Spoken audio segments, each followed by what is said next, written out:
All right, folks, I was giving it a minute for folks that might be trickling in, but I think we'll go ahead and get started. First, I want to introduce myself. My name's Richard Grape. I'm a market planner with LexisNexis, and I'm here today to talk with you a little bit about where identity data, clearinghouse solutions, linking technology, where all these things really intersect to help you understand, in my opinion, where program integrity efforts are really starting to move, and really what I think is the future of Medicaid program integrity specifically. Before we go into that, I know, market planner, it's kind of an odd title. In the company I work for, I get the opportunity to serve really as a futurist, a mystic, so to speak. I get to look at what the market's doing, trends, see how things are starting to formulate, where they might be going over the next 5-10 years, to help identify what some of the challenges are that our customers are starting to experience, will likely be experiencing much more heavily in the upcoming years, and help work to build and craft solutions that will help address those challenges and overcome them as moving forward. So today, I've got kind of a broad breadth of content. I'm going to preface a lot of this by actually saying that in addition to working as a market planner, I've had the privilege of working with actually all 50 states in some capacity over the time I've been with the company. I've worked with caseworkers, thousands of them across the U.S. that are doing family finding initiatives, that are looking at claims, that are doing looking at SNAP, Medicaid, dual participation, things like that. One of my projects that I've actually been involved in for about the past 4 years is the National Accuracy Clearinghouse. For show of hands, any of you heard of this project by any chance? Okay, see a couple hands. It's one of the things I'm excited to actually talk to you today as kind of part of this this breadth of where program integrity really is starting to go. So I'm excited to be here and to speak with all of you. And that said, what I encourage you all to think about from the get-go is that government is big business. Everything that you all do on a daily basis, it impacts roughly 1/3 of the American population in some capacity. And I know that over the past 5-10 years, there's been increasing demands on all of the government systems that have been put in place. So there's a couple things I want everyone to kind of think about as we go down our train of thought today. And the first is the need to really capture and see a complete picture of folks that are coming into your systems, coming into your networks, whether they be beneficiaries, providers, really understanding who it is, what their history is, and how they're going to impact your day-to-day processes, and ultimately funds that go out the door, and your ability to meet your goals to help those in need. I know all of you have been experiencing increasing demands.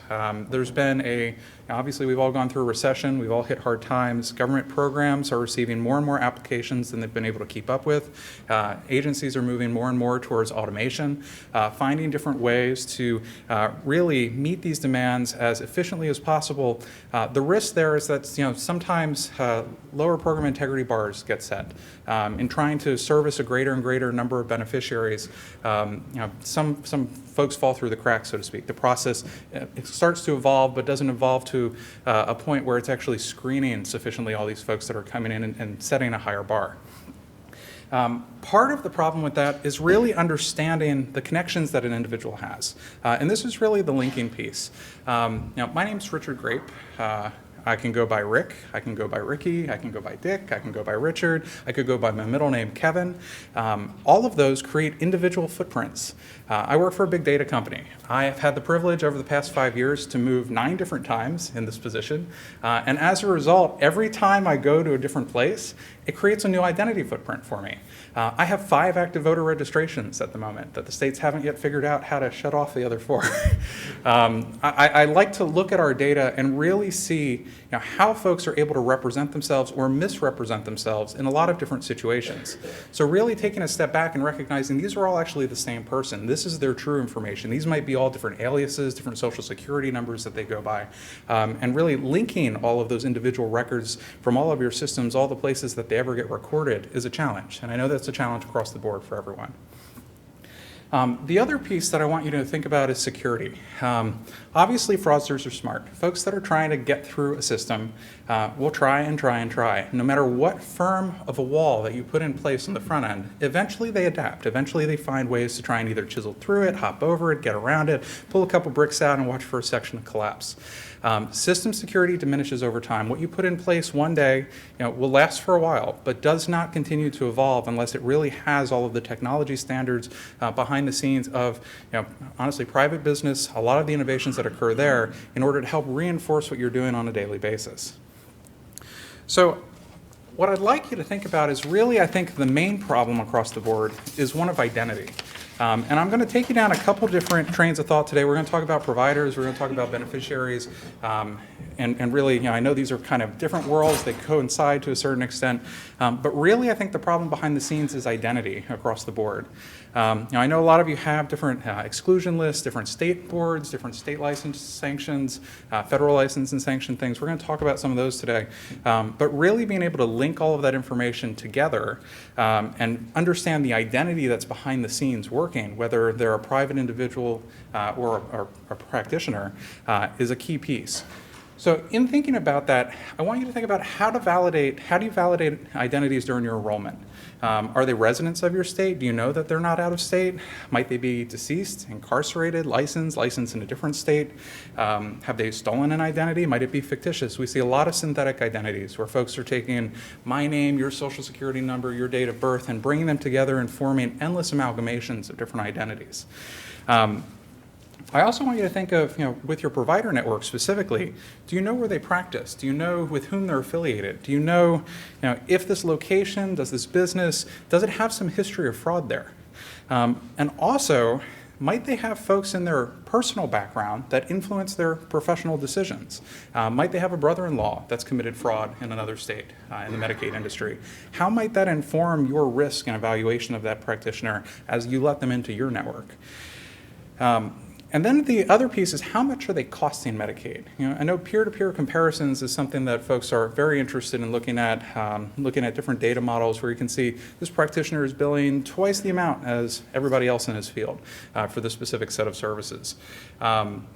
Really understanding how they compare across the board, I think, is key. But also in the beneficiary space, how is this beneficiary not just enrolled in your program in your state, but maybe in another state, in another program? Might they be enrolled in Medicaid in multiple instances? Might they be enrolled in Medicaid and SNAP in different states? One of the things I'm happy to share when we get a little bit further in the presentation is an example from a non-contiguous state related to the National Accuracy Clearinghouse. I'm going to dub this sample state Pennsylvania. And we're going to take a look at some of the dual participation that occurs both within that state and between that state and the states in the Southeast. So thinking about identities, the one message I'd like you to take away is that all identities have already been compromised. How many of you have heard about breaches, 850 million identities stolen in the past, I believe it was 10 years. I know OMB is on that list. I know I got affected. I've seen my identity pop up a few times. Every American veteran, their information's public knowledge. You can go and find it. It doesn't take very much. We work with Frank Abagnale, and it's amazing to sit there and watch him quickly dive into public record background and find name, social security number, date of birth. And one of the events that I got an opportunity to see him at, he was able to do it for George W. Bush in less than 10 minutes, get all of his identifying information just from public records.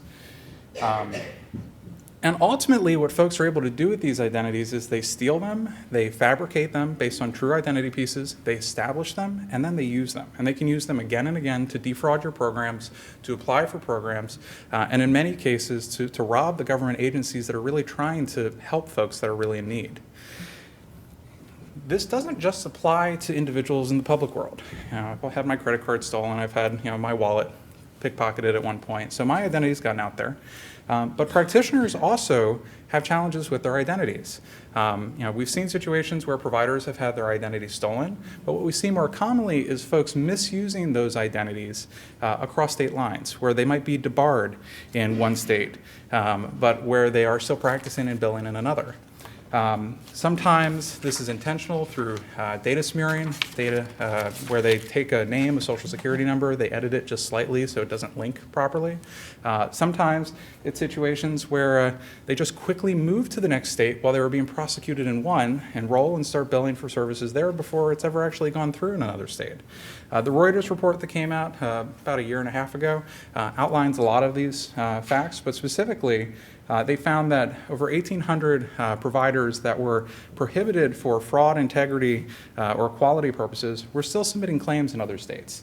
1 out of 5 that were barred in one state continue to submit in another state.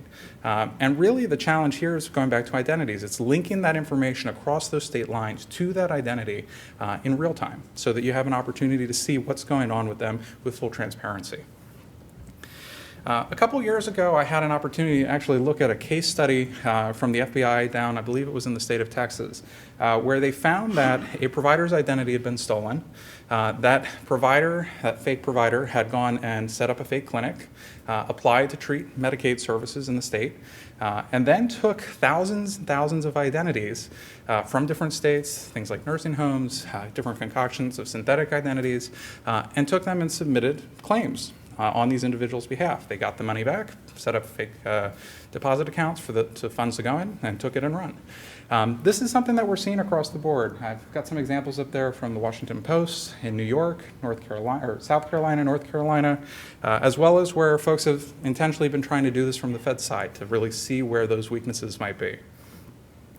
So what I'd encourage you to think about is the tools that you already have within your agency, they're already in place, and really how these things are all building upon one another to really influence and shape the next generation of program integrity. So to begin with, you all have watch lists. Things that are a list of known, risky, suspicious individuals. Some of these folks are going to be deceased. Some of these are going to be incarcerated. There might be out-of-state information. It might be a derogatory EPLS, LEIE, SAMS. They've gone by hundreds of names over the years. And the reality of it is that these lists, while they are collected lists of known bad actors, they're all historical information to a certain extent. I know part of the challenge is bringing these lists together so that as John Smith goes to one state, they're able to identify him on all of these different sources at one time. The linking piece, I think, is key behind the scenes in order for that to happen.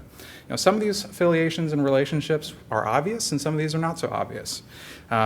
And really, the challenge here, I think, goes back to identifying that John Smith with one social and a different social and a slightly different name and a slightly different address are all indeed the same person across the scenes. In order to do that, though, it really requires taking a look not only at the breadth of all the information that's contained there, but a lot of outside sources that are collecting that information on that individual as they interact on a day-to-day basis. The next piece I'd like you to think about are business rules. And these are really the typical fraud, waste, and abuse type systems that have been set up. These are situations where you're really learning based on data mining, based on patterns, recognitions, things that you've seen and already explored, you've already prosecuted. Some of this is peer-to-peer comparison. Some of this is looking for the worst offenders in that list to get some of the low-hanging fruit. A lot of this, though, is unfortunately prone to high false positives. The fraud, waste, and abuse space across the board, sometimes there's legitimate things that can trip a rule to occur. Obsolescence is another key area in this space, and that is where something gets set up to really put in place a firm wall at one point in time. The fraudsters adapt, they find a new way around it, they come up with a new scheme. That rule never goes away. It continues to exist and exists within the systems and the rule structure for a very long period of time. And that can honestly just cause poor maintenance. It can cause the system to have a lot more complexities than it needs to have. And the next kind of evolution of a lot of these pieces is the move to predictive modeling. Rules-based systems, things that are doing data mining, these are really looking for the bad apples, so to speak. Looking for the folks that have already gone rotten to the core, have already cheated the system, found ways to get around it. This piece, the predictive modeling, is really, in my vision, the next step of where systems are going, and that is to identify those that are about to turn. The bad apples that might not be quite bad yet, but are starting to go. They've got folks in their network. They've been exposed to individuals that have been cheating and scheming the systems. And these are folks that they have behavioral patterns and risks that indicate that they're about to do what some of these other folks have done in real bad time. This leverages first the patterns of those known bad actors, so those historical lists, the predictive modeling component, or the rules-based modeling that comes from the business rules, and really puts that into more segmented, scored type groups that say this person is not quite in the bad category yet, but is trending in that direction. This specifically looks at a lot of things. The two different types that I've seen are dependent variable models that require a lot of historical information, and then also the independent predictive models, things that use that peer-to-peer comparison and start looking for the outliers or the folks that are starting to trend towards the outlier positions. Another piece is social network analysis, and this I think goes back to linking at its core. Now, this area is generally one that is very complex. It's very hard for agencies to be able to take this step and be able to start looking at the large volumes of metadata that they have and how these folks relate to one another. Part of this is because it's such large data sets, and part of it is because it requires a baseline outside of these data sets to help effectively link the pieces together. So one of the things that you can do in looking at social network analytics is to identify specifically known bad actors and then look at their peer groups. So this is one example up there. This is using one of our visualization tools, Relevant. So this is actually me and all of my specific network. Another thing, though, that you can do is you can look at groups, patterns, providers, practitioner networks, things like that. And as that occurs, you can actually look for those clusters across the board and where those start to impact down to the individual level. This allows you to look at not just people, but the entities, their claims, their codes, the specific billing patterns, and really focus on clusters of folks that seem to be operating together outside of the norm. Now, really where I envision the future of program integrity going is this last step, and this is clearinghouse solutions. This really is impacting all of health and human services, and I'm excited to talk with you about it today, specifically because this is the primary space I've been working in for the better part of the past 4 years. So clearinghouse solutions are really where folks are bringing together data from multiple agencies, multiple industries, multiple instances, and I'm putting up a number of different clearinghouse examples up here. A couple I'll point out. Clue, how many of you have ever applied for insurance in any capacity? I should see every hand in the room go up for that one. Okay, all of you, as you apply for insurance, hit against Clue. It's the Comprehensive Loss Underwriting Exchange, and it tells the insurer how risky you are, whether you have submitted high claims in the past, whether it's for automotive, home, all of those pieces. And it gives them a risk evaluation to tell you how much, to tell them how much they should charge you as you go through the system, or whether you're too risky for them to be comfortable securing. Another one up there, FDLE, Florida Department of Law Enforcement. This is a database of criminals, known criminal cases, known locations, things like that, where law enforcement are able to quickly pull all of that information together and have all of that at their fingertips as they're going and investigating on a case-by-case basis. You'll see the Fraud Defense Network up there. This is a group I've had a privilege to work with. They actually spoke here with me last year on clearinghouse solutions. The Fraud Defense Network is a cross-industry initiative where multiple industries from the government sector to the claims, insurance industries are bringing together known bad actors, or bad actors that might not be violating the system on a regular basis but have a high amount of risk tied to them. These folks are contributing that information on those individuals so that others can make informed decisions based on that information, so that they know as that person enters how risky they are and who's found them where. The last one up here that I'm going to talk about, and actually I'm going to go into a bit of a case study on, is the NAC, the National Accuracy Clearinghouse, down in the bottom right. The National Accuracy Clearinghouse, I'm going to talk about as kind of a case study specifically for HHS. This started with SNAP. And the food stamps. It actually started due to disaster SNAP benefits being issued, but it's looking for real-time instances of dual participation. So the next generation of HHS program integrity more broadly, in my opinion, is the clearinghouse. This is a consortium of states that came together right after Hurricane Katrina back in 2005. They identified that folks were bouncing across state lines and applying for disaster SNAP benefits, emergency food benefits in this disaster scenario. When the disaster really concluded, they came to understand the need to share data in a real time much more effectively between these states. So you see there's actually 6 states up there in the southeast that came together initially called the Buddy States.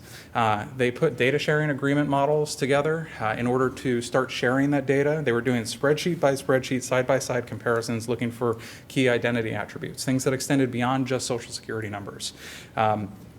These states, in realizing the need to really automate this system, procured a grant from OMB.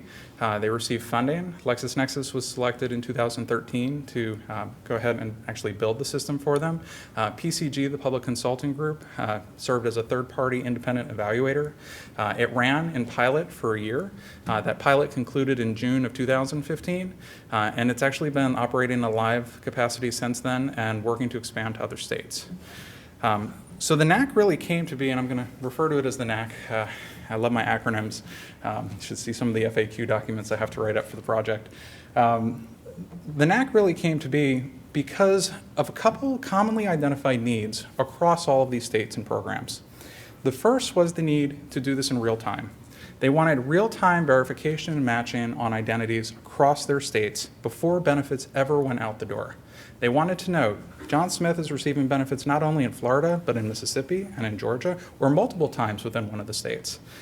They wanted this system to be agile, something that would be versatile and adaptive depending on how the states were structured. The states that I get an opportunity to work with, Florida is sitting in front of an integrated eligibility system. Georgia and Alabama are moving that way from legacy systems. Mississippi's got an old mainframe system. So the NAC actually plays with each and every one of these types of systems. Some of the states have caseworkers, thousands of caseworkers. I've actually personally trained over 9,000 caseworkers in the Southeast on how to use this. And they want folks logging in as someone sitting across the table, verifying that information, being able to ask them questions.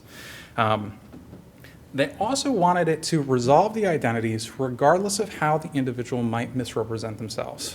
I know Paris is going to come up, and I actually have a whole slide on it. How many of you participated in Paris in your respective states? Can I see a show of hands? Okay. Paris is a social security number match. The NAC actually uses LexisNexis behind the scenes. We have a repository of over 37 billion public records on folks all around the country. It uses that to first do identity resolution, and then the states came together and applied a whole wealth of different match codes, different identity attributes that they said had higher confidence, less confidence. FNS was intimately involved in this process to say, what they would be able to act on and not, and applies that kind of across the board for all matches that come back. So they really wanted to make sure that they could identify who is using a benefit center, a halfway house, a placeholder for a name, social, date of birth, some of these high frequency occurrences, and resolve that information before the applicant ever got into their systems. The goals of this project really were first cost savings. Everybody wants the dollars, keep those dollars going to the right folks. But that's really the biggest one. Make sure the benefits only go to those in need, not to those that don't need them, so that the systems weren't overtaxed. And these states in the Southeast, there's 5 that are participating in the NAC, Florida, Georgia, Alabama, Mississippi, and Louisiana. And Mississippi's really been the guiding light for the 5 states. They wanted to set program integrity standards that they hoped the nation would follow. They didn't call it the Southeast Regional Clearinghouse. They called it the National Accuracy Clearinghouse. They had a grand vision for what it would look like. And I'm excited to say that over the course of 2015, I've gotten an opportunity to talk to 45 states that have expressed interest. We have 26 proof of concepts that are going on for agencies that are bringing data to the table to find out what the impact will be to their state and programs. So when the NAC was turned on, we found all kinds of dual participant hits, and that is really what the NAC is at its core. It's a duplicate finder. It's where does John Smith exist already in the state systems, either within the state or across state lines. The states were quickly able to really improve their application processing. As I mentioned, high-frequency addresses were used across the board. We found placeholders for names, socials, date of birth. We found halfway houses, benefit centers were being used as physical addresses for folks. A lot of these programs also service large homeless populations, and being able to identify those individuals within those populations was challenging for the states to do independently. We actually are able to resolve most of those identities behind the scenes. The other piece is these states are holding each other accountable. I've been on weekly calls with the 5 states for the better part of 3 years. They have clearly defined business rules of who takes ownership, who works the claim, based on who's the initiating state, who's, where the person's applying, where they've been on the rosters. And those business rules have been emulated by FNS, by CMS. They're being moved on across the board. The project, when it started, as I mentioned, the Public Consulting Group, PCG, was hired to do really a third-party independent evaluation. And what I'm excited to share with you is some of those numbers from how that first year of pilot went. So from turning on the system, during the first year, the 5 states were able to stop 5.6 million from going out the door to folks that would have otherwise received those benefits as dual participants. The NAC, looking at pre-pilot to post-pilot, identifies roughly 2,000 dual participants a month just in these 5 states for SNAP. PCG calculated that conservatively, with all 50 states participating, it would be about 200 million annually that the states would save. And when taking into account programs like Medicaid, like TANF, WIC, the other agencies that are starting to come to the table, it's projected to be in the billions. Now, one of the pieces that did come up is based on all the different match code combinations that the states put in place and the identity resolution behind the scenes. Obviously, a lot of matches occurred, hits of dual participation. The states actually worked with PCG to segment out the different types of populations that they had to have level 1 immediate action matches, folks that they didn't have to research further, had high confidence identity attributes that allowed them to make a decision. And of all the matches that returned, about 85% fall into that category.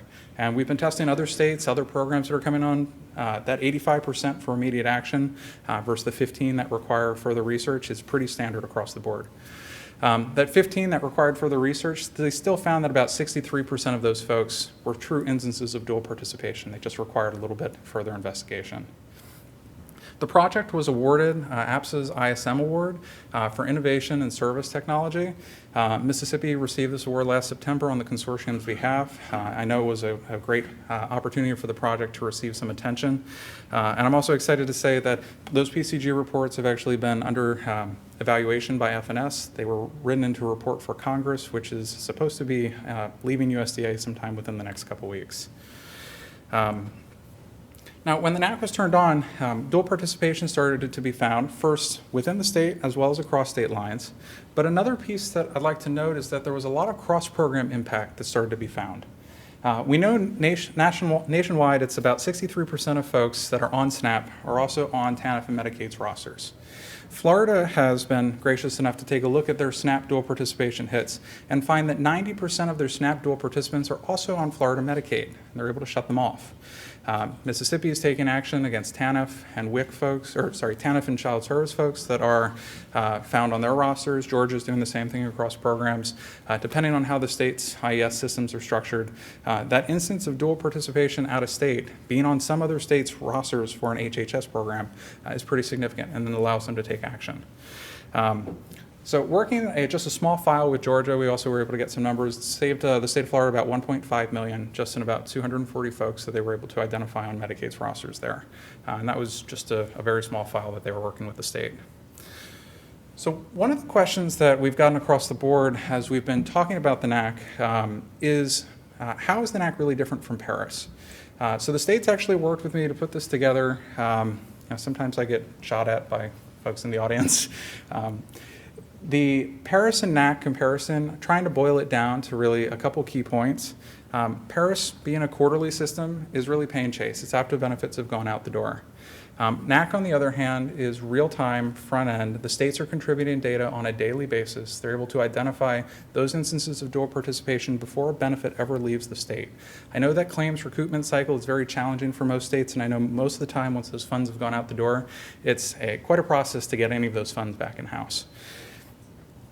So the states actually submit data on a daily basis, and they are considered by the states verified upon receipt once they get that data from the match state. So they're able to act on it immediately. They put waivers in place with FNS in order to do this.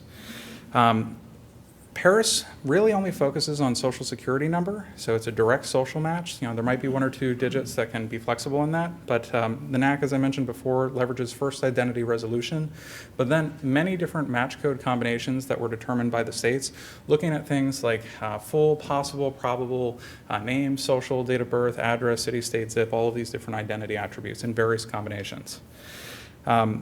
We've heard from a lot of the states that we've talked to that Paris is really labor intensive to their workflow. It requires a lot of follow-up. And something specifically that we found out in working on this project is the amount of legitimate instances in which folks move state to state on a month-by-month basis was staggering. The 5 states found across the board that a lot of the false positives they were seeing really were occurring because someone had legitimately gone from Florida to Georgia to Alabama, staying with family or for some type of relocation. The last piece up here that I'd like to note is that the states that are participating in the NAC, they really hold each other accountable. There's clear processes in place. The state coordinators are constantly on the phone with one another, and they've really worked to make this project a success. I'd like to note that Georgia and Alabama both chose to use the NAC and create the NAC rather than implement a Paris solution.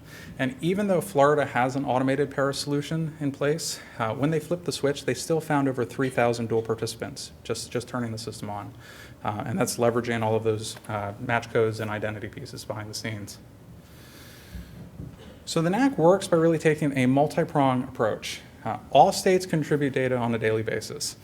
So there's daily contributions. We resolve and link those identities. We apply match codes to them, and we return those matches back to the states. As I mentioned before, one of the key pieces that made this project a success for these states was its ability to be versatile in how it's integrated. So each state has different processes in place. Some are, they use an overnight batch. Some would rather have it directly pop up in their IES as an extra couple screens, NAC match received, yes or no. If no, it moves forward. If yes, then there's another screen telling you who the initiated and the contact state was. Mississippi actually started with the batch process and moved to web services. Florida and Georgia are currently moving to web services. Several of the states also wanted caseworkers actually sitting on the front ends and looking at this information as it was coming in for that applicant across the table. So it has actually a direct portal interface in which folks can take a look at it. And I point this out because I think it's important for folks to understand kind of the process behind the scenes, because this really is a big technological initiative for any state. It does require technical resources. I know you all have projects that are in place, but if you do consider an initiative like this, I know some of you are working on legacy systems, some of you are migrating systems, some of you have mainframe systems like these 5 states. And being able to really plug and play with each of those different mechanisms, no matter how your system exists today and how it might exist 5 years from now, I think is key for any kind of data sharing project success. So as I mentioned before, the NAC really is driven by identity resolution at its core. And I'm taking a moment to revisit this before I go into the next piece, because the next piece I think is very pertinent to all the folks in the room that are in the Medicaid space. To understand how this match process works, when we receive a data file in, we take a look at identities first, and then we take a look at all the different identity attributes. So I mentioned before, the states came to terms and agreed with the feds on different combinations of things like full, partial, and possible name, social, date of birth, city, state, all of this address information. Then the dual participant hits that come back have both components in it. And as I mentioned before, it's about 85% fall into that immediate action, about 15% fall into the bucket of further research. The ones that fall into immediate action, they're all able to take action on without any further research. The ones that fall into that further research bucket, still about 62, 63% of them will still be found to be dual participants. And the reason I'm bringing those 2 buckets up is because the next piece that I'd like to talk about is really what this means for Medicaid. So as I mentioned, in 2015, once the project went live, a key component of the RFP that had originally been put in place by the state of Mississippi was for its expansion to other health and human service programs. The ones that are on the roadmap right now are TANF, WIC, Child Services, Child Nutrition, SNAP, DSNAP, obviously Medicaid, and eventually public housing, workers' compensation, unemployment insurance. That's really the high-level scope of where the NAC hopes to go. The reason I mentioned and spent so much time on looking at those different buckets of identity matches is because something that was kicked off in 2015 was talking to other states. And we've talked to 45 other states about the NAC. And we've heard back from 26 that they are interested in learning about what's going on within their data and how it compares across the borders to these states in the Southeast. Now, I know a lot of you are sitting in the room, you're all, this is largely a Medicaid audience. Do we have any folks in the room that work with SNAP or? Okay, I see one or two hands. I know, last year when we spoke a little bit about the project, we weren't able to share a lot of results. But what we're starting to see in terms of cross-program impact is actually pretty staggering.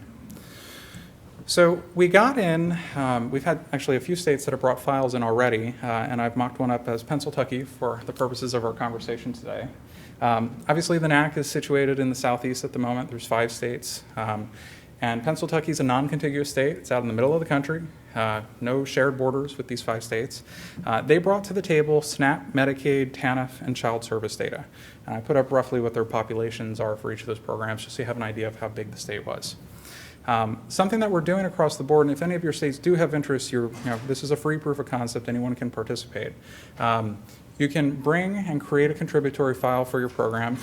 We will take that information, we'll conduct the identity resolution behind the scenes, we'll bounce it against the dual participants, or against the wealth of NAC data and identify dual participants from the southeast as well as from your state, as well as any other proof of concept state that has come to the table.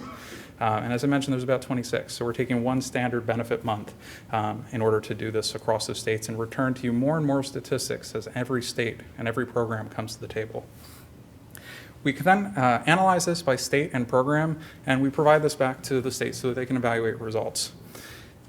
What we saw when we conducted this analysis for a non-contiguous state, a state that uses Paris, a state that shares no borders, is we actually found over 4,400 dual participants. This was staggering. It was much higher than what we expected to see. The amount of Medicaid dual participants was very high. SNAP as well, and then see a couple hundred in child services and TANF.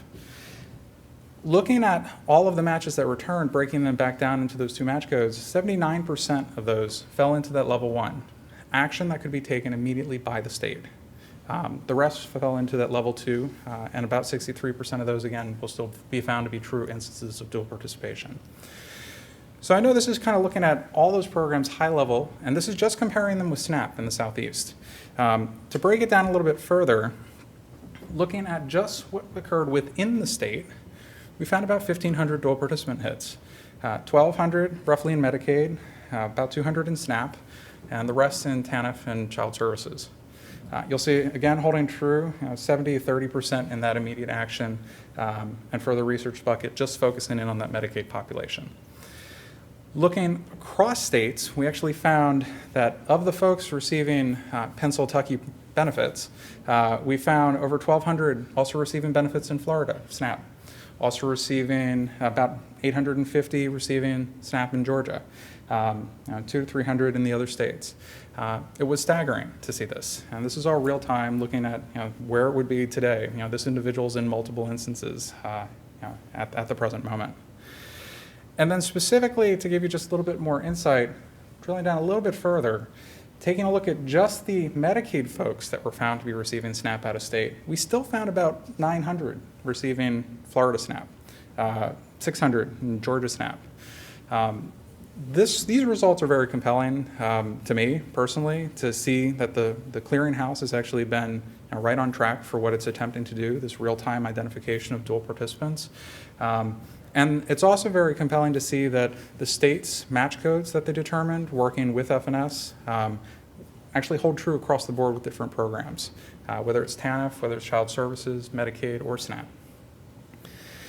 So I know that National Accuracy Clearinghouse has been kind of my pet project, but one of the things that it really kicked off for us was an investigation a bit further into how willing states are to share data in programs specifically like Medicaid. I know that the conversations we've had, there have been many perceived barriers that have been put in place. So the next piece I'd like to talk about is actually the value of these solutions and the barriers and challenges that are perceived by states. And we actually kicked off about 8 months ago a research project. We interviewed 41 different states as to their willingness to participate in the Clearinghouse, to share data, to desire to do this real time, what they perceive the barriers would be in order to do so. And the results that we found were pretty in sync with what we were expecting in some areas, and quite revealing in others. So the first thing I'd like to note is that one of the key findings was that state laws for sharing data while generally framed to be very restrictive, they frequently contained exceptions that allowed for them to be, the information to be shared if it was improving administrative operations or used to combat fraud. In many cases, it's not actually the law that's the barrier. In some states, it's actually just their specific agency policy. Kind of boiling the ocean as to the things that might be barriers for states. Obviously, legislation and regulations were one that came up quite a bit.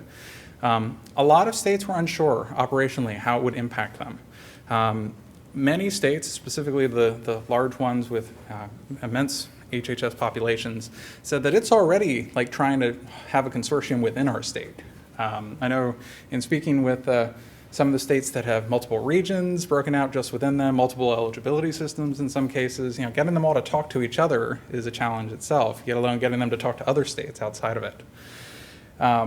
A lot of states were uncertain what the ROI would be, which is part of why this proof of concept process for the NAC was kicked off, so that states could really see how much they could expect to save.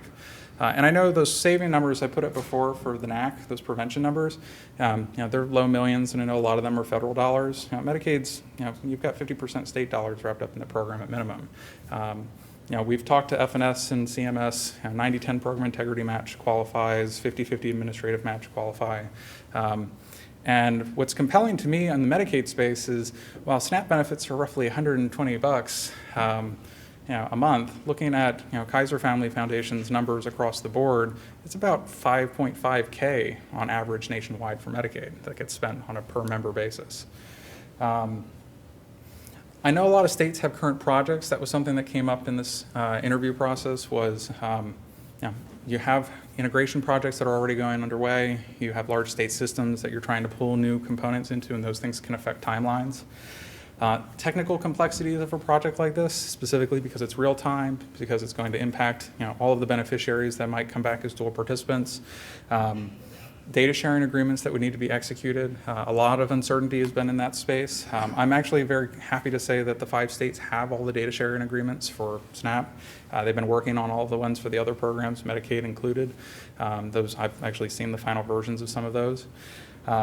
And then concerns about the procurement process. A lot of these types of initiatives are expensive. I know, looking at some of the IES systems, they're multi-million-dollar, hundreds of million-dollar initiatives in many cases. The NAC, in my opinion, took many of these things into account as the project was set up, which is one of the reasons I think that the project was very well done by the state of Mississippi that led that initiative. I know they've worked with a lot of the different federal entities in order to get the proper legislation and regulations in place from those agencies to know who owns what. Operationally, PCG and LexisNexis, we've actually been collecting, working with these states, best practices, implementation recommendations across the board. There's actually about a 400-page guide of every step from initial conversation to flipping a go live switch that they built as a result of it. The NAC, as I mentioned before, it finds intrastate matches as well as interstate matches, which honestly resolves a lot of the intrastate consortium concerns. They're going to find those matches whether you have one in-state eligibility system or multiple. You're going to find out where that person is and what programs they're on. As I mentioned before, the ROI piece is part of why the proof of concepts have kicked off. Technical complexities, obviously, all of your state systems are set up very differently, so the ability to be versatile, the ability to learn from other states that have a system similar to yours, I think is a key for all agencies. The data sharing agreements are already being worked out, and procurement, just for any of the states that are in the room that are interested, if you want to talk to Mississippi, they actually hold the contract. If you are interested in participating, there's no RFP process. You sign on with Mississippi like the other states have done. It's already been competitively bid. The pricing is on a per member kind of basis. So those pieces were all worked through, so it's really just a matter of whether the state is interested or has the funds from those different matches. Another thing that came up was HIPAA as a concern.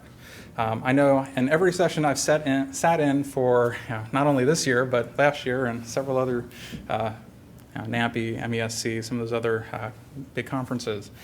HIPAA continues to be perceived as a very large barrier for sharing data. And the reality of it is it doesn't have to be a barrier.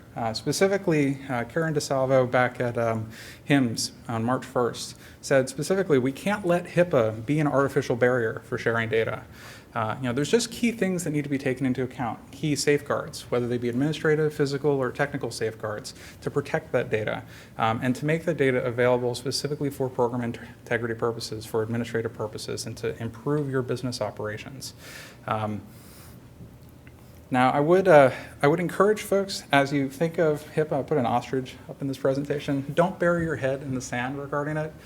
Talk to other states that have had the same concerns. Talk to, I'm happy to put you in touch with the consortium states, and make sure that any system that you choose to interact with, be it the NAC or any other clearinghouse, that it takes all of those pieces into account, that its technical architecture really meets each and every one of these criteria. Now, the good news for me and the project I've been working on is that despite all of these barriers, 84% of the states said that they were interested in participating in a multi-state clearinghouse solution. And specifically, there were a number of key benefits that we were able to boil down across the board. Obviously, knowledge is the first one.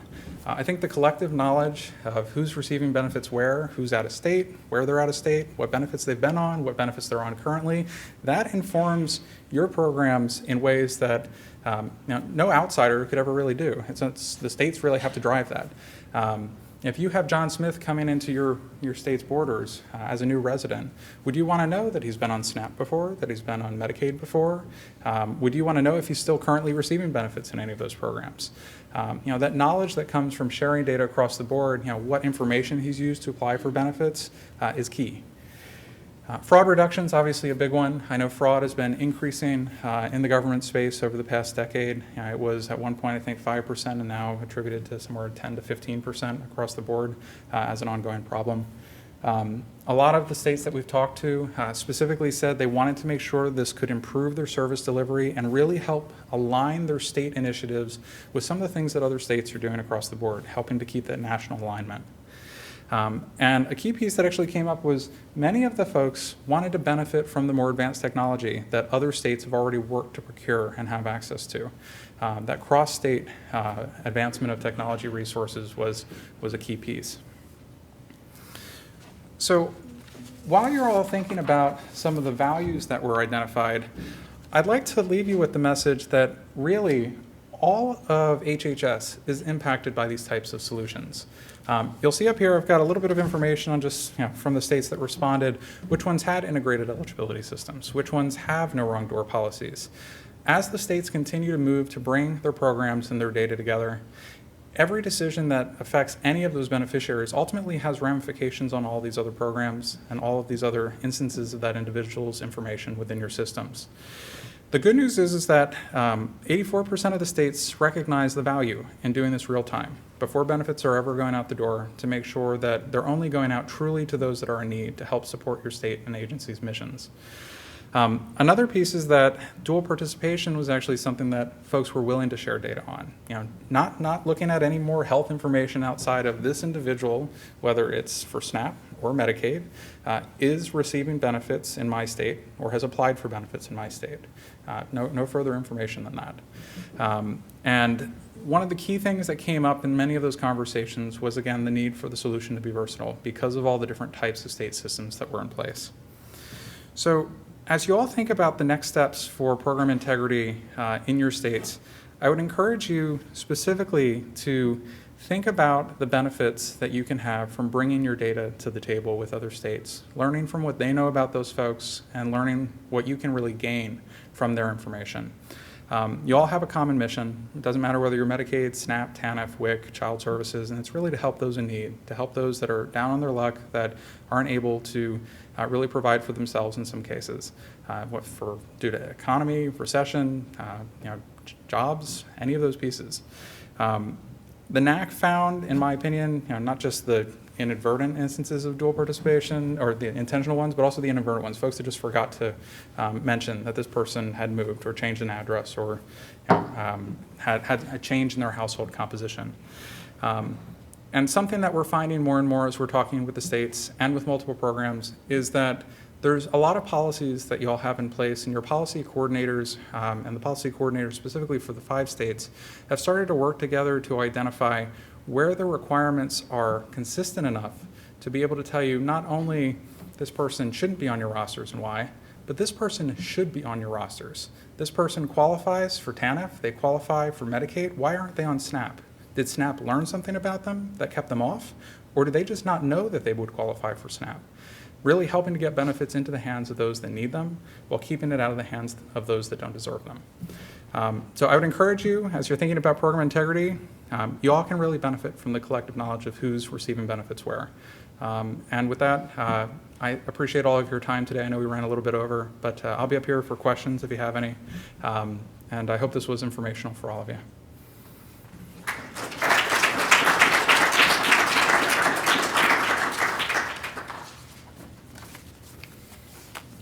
All right, questions? Let's see a hand up.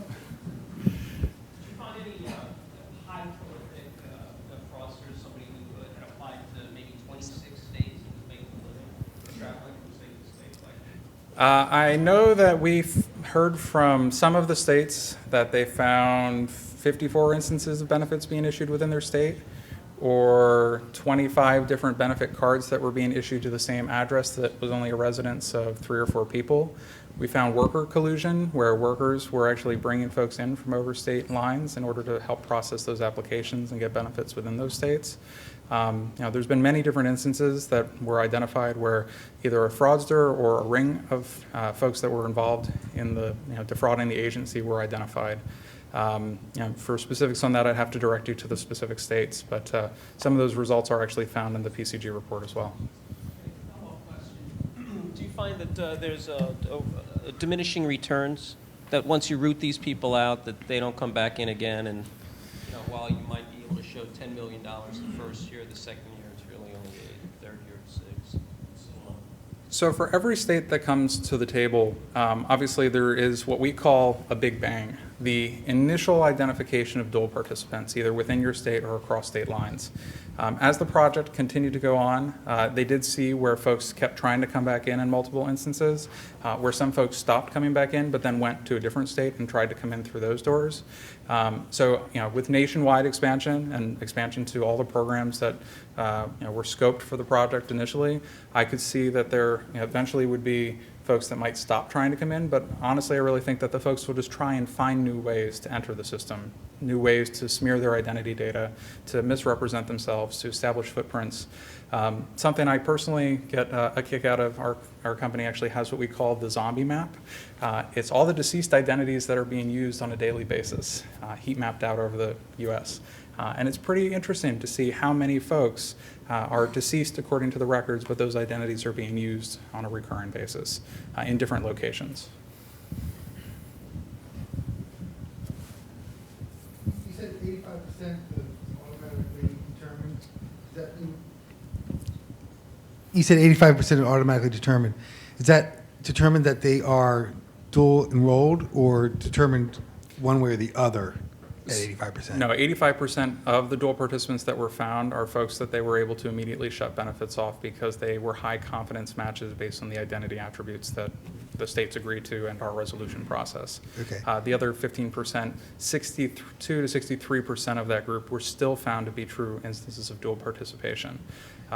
There were some where it was maybe a twin or something like that there, where they shared enough social security number information, address information, name information, someone that was John, J-O-N, and J-O-H-N, both in the same household, some things like that.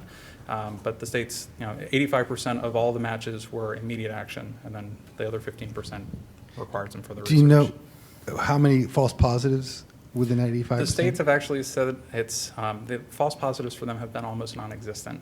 I'd be happy to put you in touch with the states of Florida, Georgia, Alabama, Mississippi, Louisiana to speak to that specifically, but I know with that 85% level 1 match code, they've said none of those have been false positives that they found. My question concerns the thoughts on the NAC being compromised. I know in our office, we've sometimes spoken about how a unique patient identifier would make life a whole lot easier, but there are a lot of concerns about if we were to create some kind of database like they have at the NHS in the UK, that it could be compromised, and so therefore Americans have a lot of political resistance to creating a unique patient identifier. So I'm thinking, if you keep aggregating data with the NAC, to what extent could the NAC itself be compromised and used to perpetuate fraud on a greater scale versus, for instance, in the current federated system, you may have more individual vulnerabilities, but you're less likely for all the states to be compromised at once. So can you talk a little bit about balancing kind of the greater idea of aggregating data and how that may increase total vulnerability of all data? Sure. So I know that's a question that comes up pretty frequently. One of the things I will note that LexisNexis does behind the scenes is we actually resolve all of those identities down to an identifier that contains no PII information. So we actually assign what we call a Lex ID. Now it's interesting that you mention something like a patient index, because I know that's a space that we've had some conversations with. But social security numbers in reality were meant to be that patient identifier at one point in time. I personally have 4 different socials that are tied to my identity because someone put a 5 in as a 6 at one point or an 8 in as a 9 at one point. Different things that were captured erroneously. Regarding the security across the board, I would say that it definitely, the liability shifts to the folks that really house that data.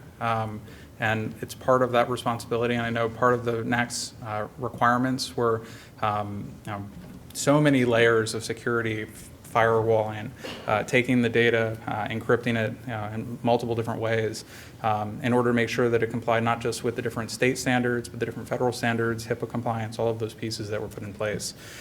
So I think that the risk definitely does shift.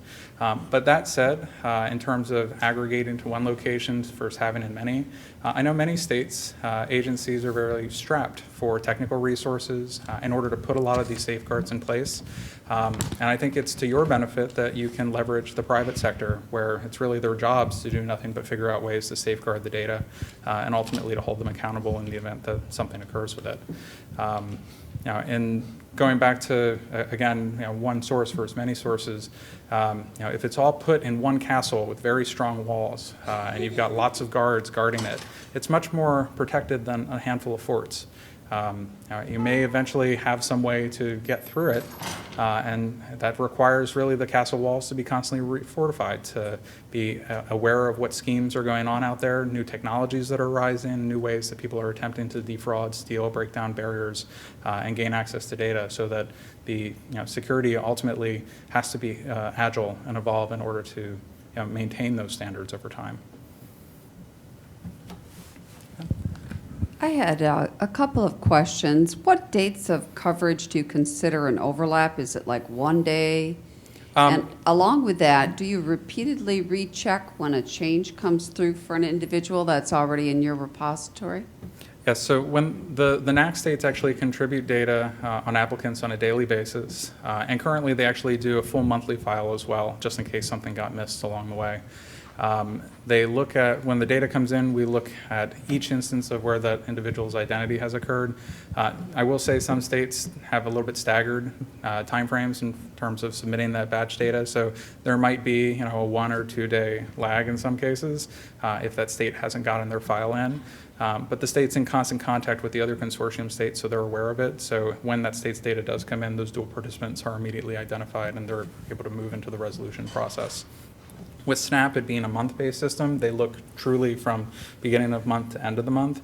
I've actually been involved in the next iteration of the NAC's contributory files so that it services client-based programs like TANF, Medicaid, where it's either date-based or maybe where you have things, historical program lengths that need to be taken into account. TANF, for instance, you can only have so many TANF benefits over the entire lifetime of yourself as a client.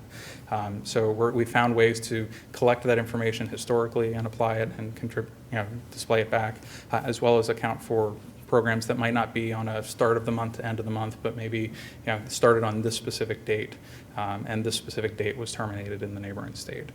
So both of those things have been captured and taken into account. So right now it's monthly. Right now it's monthly just because SNAP is the only program that's participating.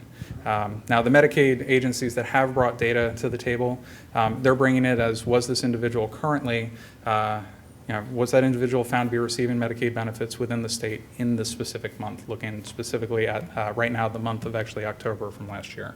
And the reason we picked 1 month was so that, I don't know which state you represent, But if you were to bring data to the table and you wanted to find out as your neighboring state comes on 3 months later for the same thing, to be able to go back and say, okay, well, we also would have found these folks if that state had been participating at the same time, and those folks if the other state had been participating. Can you define it at the time you make an agreement with you? We want you to always go retroactive 6 months or overlap. Yeah, those things can certainly be dictated into the rules. And I think she got to part of what my question was, because I was thinking real time the whole time we were talking real time, and I was wondering about lag between states or possibly, you know, concurrent applications simultaneous getting missed. But it sounds like you do batch checks in the background and send an alert, not just a real time, which would catch it at time of application, I'm Correct. assuming. So, but also batch notifications of duplicates that have been found after the fact. Yeah, and there's actually a file that is generated, we call it the match search history file, which takes a look at all avenues that someone might be interacting with the NAC and consolidates it all down into a single reportable format. Whether they're using web service, which several of the states are on, batch process, whether it's someone that's sitting down and keying it in as a portal search and finding dual participants that way, it collects all of those things down into one format and then looks through them as well.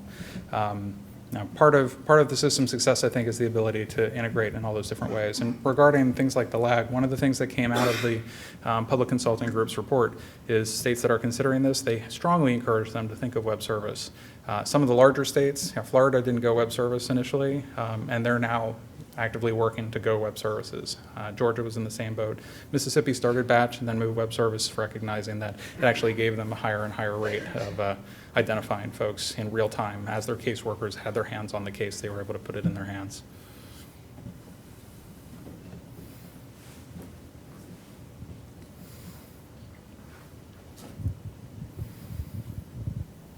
Have you thought about the tying into like birth and death registries after you talked about the zombie effect or whatever? So something that was actually set up in the NAC contract, so for contract background, Mississippi put it out as a competitive RFP on behalf of the consortium. So they hold the contract. The contract was just renewed, I think, until 2023. It has within it everything that a state needs for pricing for joining the consortium, but it also has optional things like identity services, things like deceased, incarcerated. Does individuals within your state have property in excess of a certain amount, or multiple vehicles, multiple recently purchased vehicles, multiple vehicles of certain makes and models? All of those types of things are things that if an agency wanted, they have access to through that contract as well.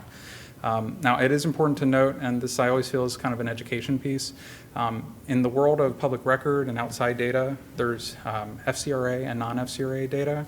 And I always think it's very important to touch on FCRA data is data that can be used as part of the eligibility making process for someone that's coming in the front door and applying for benefits. So you can't deny someone benefits based on non-FCRA data. So it's very important when you talk to vendors, things like that, about accessing different data sources. Anything that's touching your eligibility process needs to be FCRA. Program integrity users, once they're already on your books, they're receiving benefits, they can use much broader data, non-FCRA data, to look for leads, tips, things like that, and individuals that might be suspicious. So the NAC actually has both of those pieces in place, as well as things like identity verification and authentication, knowledge-based authentication quizzes, things like that on the front end that can be used to validate different identity pieces or ask the consumer to show that they own that identity, that they can answer questions from that identity's history, like what color car did you own in 2005? What address did you share with Jane Smith? When did you live in Florida? Those types of pieces that are actually tied to that identity behind the scenes.